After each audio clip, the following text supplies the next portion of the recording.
సంబంధించిన ప్రజలందరికీ యావత్ బెల్లంపల్లి ప్రజలందరికీ మనస్ఫూర్తిగా ధన్యవాదాలు చెప్తున్నా.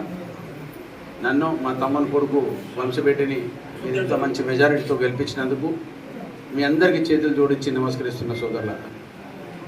ఇక్కడ ఉన్న కళ్యాణలక్ష్మి చెక్కుల కోసం ఇవాళ వచ్చిన వేదికపై ఉన్న రాధాలక్ష్మి గారు, విక్రమ్ గారు, చంద్రమౌళి గారు, ఎంఆర్ఓ గారు, ఎంపీడీఓ గారు, అందరు గవర్నమెంట్ ఆఫీసర్సు, మన పోలీస్ అధికారులు, మన కార్యకర్తలు, మనకు సంబంధించిన అన్నదమ్ములు ఇంత పెద్ద సంఖ్యతో వచ్చినందుకు ముఖ్యంగా ఏంటంటే పెద్దలు రేవంత్ రెడ్డి గారు తీసుకున్న కార్యక్రమాన్ని, సోనియమ్మ తల్లి చేసిన ప్రతి ఒక్క కాంగ్రెస్ పార్టీకి ఉన్న ప్రజలందరూ ఇచ్చిన మెజారిటీని కాపాడుకోవాలంటే పనులు చేయాలి.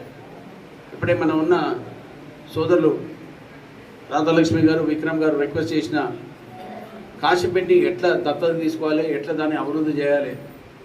మీ అందరికీ నాకు ఎరక కాశీపేట గురించి ఎంత ఇబ్బంది అయిందో, దీనికి ఇచ్చే ప్రియారిటీ, దీనికి ఇచ్చే అటెన్షన్, దీనికి ఇచ్చే ముంగట ఉన్న చూపు మీరందరూ కొంచెం ఓపిక పట్టుకోండి.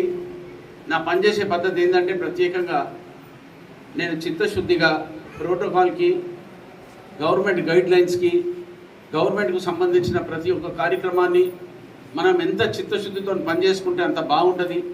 దీంట్లో దయచేసి మీ అందరితో నేను కోఆపరేషన్ ఎందుకు అడుగుతున్నా అంటే అధికారులతో కూడా, పోలీస్ అధికారులతో కూడా, ఉన్న కన్సర్న్ ఏ అఫీషియల్స్ ఉన్నారో వర్క్ చేసుకుందాం. నేను మీ అందరితో కోఆపరేషన్ ఎక్స్పెక్ట్ చేస్తున్నా. ఇక్కడ ఏంది డిలే చేసే కార్యక్రమాలకు మనకు వద్దు. దీనికంటే ముందున్న రాజకీయాల గురించి నేను మాట్లాడదలుచుకోలే. నేను ఉట్టి పని చేసి జనాల దగ్గరికి వెళ్ళి పేరు సంపాదించుకోనికే తప్ప జనాలకు ఇబ్బంది పెట్టాలి, జనాలకు బాధ పెట్టాలి, జనాలకు ఇచ్చిన మాటను దాన్ని పెట్టుకోవాలంటే నాతో కాదు. మీకు ఎప్పుడు హెల్ప్ చేసే కార్యక్రమం తప్ప వేరే ఆలోచన లేదు. అందుకోసం నేను బెల్లంపల్లి సోదరులకు అందరికీ ధన్యవాదాలు చెప్తున్నా.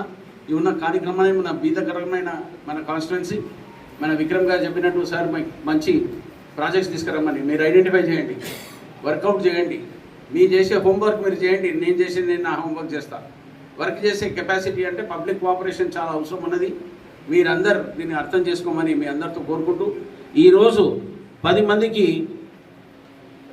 ఎస్సీకి సంబంధించిన ఫ్యామిలీస్కి, ఎస్టీకి సంబంధించిన 15 మందికి, బీసీకి సంబంధించిన 9 మందికి, మైనారిటీకి సంబంధించిన 6 మందికి, అంటే 40 ఫ్యామిలీస్కి కాంగ్రెస్ పార్టీ తరఫు నుంచి తీసుకున్న ఈ కళ్యాణ లక్ష్మి ఇచ్చే చెక్కులను మీరు చేసిన కష్టానికి మీరు దాన్ని మంచిగా కాపాడుకొని పిల్లలను సుఖ సంతోషాలతో పెట్టాలని మా ప్రభుత్వం తీసుకున్న నిర్ణయాన్ని మీ అందరికీ ఇలా డిస్ట్రిబ్యూట్ చేసి ప్రజలందరికీ కాన్ఫిడెన్స్ రావాలి, ఒక నమ్మకం రావాలంటే పనులతోనే నమ్మకం వస్తుంది.